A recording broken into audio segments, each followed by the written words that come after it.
दिल्ली में आधी रात तक बंद कमरे में जेपी नड्डा और केशव मौर्य ने की खास मीटिंग। यूपी में होने वाला है कुछ बहुत बड़ा, राजनीति के बदलने वाले हैं सारे समीकरण।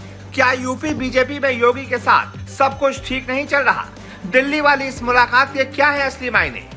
आखिर क्यों योगी के पीछे पड़ गई है पूरी भारतीय जनता पार्टी?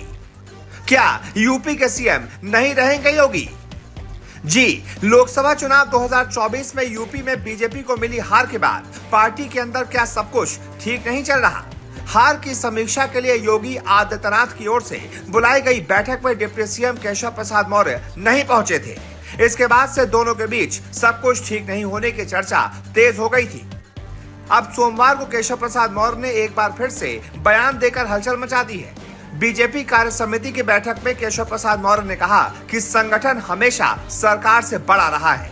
जिस समय केशव प्रसाद मौर्य ने यह बयान दिया, उस समय मंच पर सीएम योगी और प्रदेश अध्यक्ष भूपेंद्र सिंह चौधरी मौजूद थे। उनके बयान के तरह तरह के अब मायने निकाले जा रहे हैं।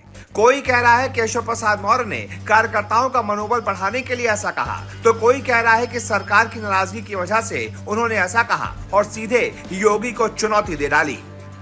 अब इस बीच मंगलवार दोपहर को डिप्टी सीएम केशव प्रसाद मौर्य और भूपेंद्र चौधरी राष्ट्रीय अध्यक्ष जेपी नड्डा से मिलने के लिए दिल्ली पहुंच गए। शाम को केशव प्रसाद मौर्य और जेपी नड्डा की लंबी मुलाकात चली। उनकी मुलाकात के बीच यूपी सरकार में सब कुछ ठीक नहीं होने की चर्चा तेज हो गई है। अब आखिरकार इसकी नौबत क्यों आ रही है, इसको भी आपको समझाते चलते हैं। चलिए, सबसे पहले विधानसभा चुनाव 2017 लिए चलते हैं। 2017 से पहले यूपी में समाजवादी पार्टी की सरकार थी। 2017 में हुए विधानसभा चुनाव के दौरान केशव प्रसाद मौर्य अध्यक्ष थे। उनके नेतृत्व में बीजेपी ने पूर्ण बहुमत की सरकार बनाई। केशव प्रसाद मौर्य खुद ओबीसी से आते हैं और उन्होंने सीट बंटवारे में जातियों को साधने में सफलता हासिल की थी, जिसका फायदा बीजेपी को मिला।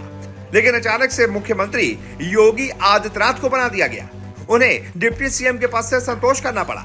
बताया जाता है कि वहीं से दोनों के बीच मनमुटाव शुरू हो गया, जो अब तक जारी है।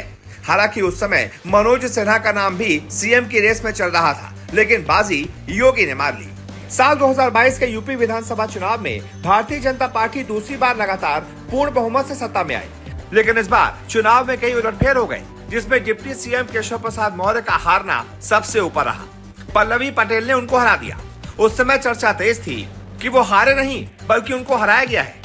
हालांकि हार के बाद भी केशव प्रसाद मौर्य दोबारा डिप्टी सीएम बने, लेकिन उनको 2017 की तरह पावर नहीं दी गई। 2017 में लोक निर्माण विभाग केशव प्रसाद मौर्य के पास था, जबकि 2022 में उनको ग्राम विकास एवं समग्र विकास ग्रामीण अभियंत्रण विभाग का प्रभार दिया गया। फिर आता है लोकसभा चुनाव 2024। यूपी में 80 सीटों में से 50 पर जब नाम तय किए गए, तो कमेटी की औपचारिक बैठक से पहले नरेंद्र मोदी, अमित शाह और जेपी नड्डा ने लोक कल्याण मार्ग पर एक अनौपचारिक बैठक कर ली। इस दौरान योगी आदित्यनाथ करीब 2 घंटों तक इंतजार करते रहे। बाद में औपचारिक बैठक में नाम पढ़ दिए गए। बताया जाता है कि योगी ने 35 सांसदों के नाम काटने के सुझाव दिए थे, जिसको नहीं माना गया और इनमें से 27 प्रत्याशी चुनाव हार गए।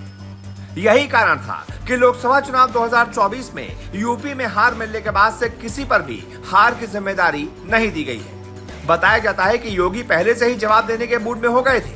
हार के कारणों का पता लगाने के लिए 40 सदस्यीय टास्क फोर्स भी बनाई गई, लेकिन उसने केंद्रीय चुनाव समिति के तरीकों और फैसलों की जांच ही नहीं की। तब से लेकर अब तक कई बार ये खबरें सामने आई कि उत्तर प्रदेश में योगी की पावर कम की जा सकती है, उनसे मुख्यमंत्री पद छीना जा सकता है। लेकिन फिर सवाल वही कि भाई योगी ने यूपी का चुनाव थोड़ी हरवाया। वो तो जिन 35 सांसदों के नाम काटने के लिए बोल रहे थे, उनमें से 27 हार गए। इस हार की जिम्मेदारी तो केंद्रीय चुनाव समिति पर जानी चाहिए, क्योंकि उसने मुख्यमंत्री की ही बात नहीं मानी। जेपी नड्डा से केशव प्रसाद मौर्य की मुलाकात के बाद कयासों का बाजार गर्म हो चुका है। सभी राजनेता, सभी खबरिया संस्थान अपने अपने तरीके से कयास लगा रहे हैं। ऐसे में आप बताइए, आपका कयास क्या कहता है? आपका राजनीतिक ज्ञान क्या कहता है? क्या यूपी में वाकई कुछ बड़ा होने वाला है? जो भी आपकी राय हो, कमेंट करके जरूर बताएं।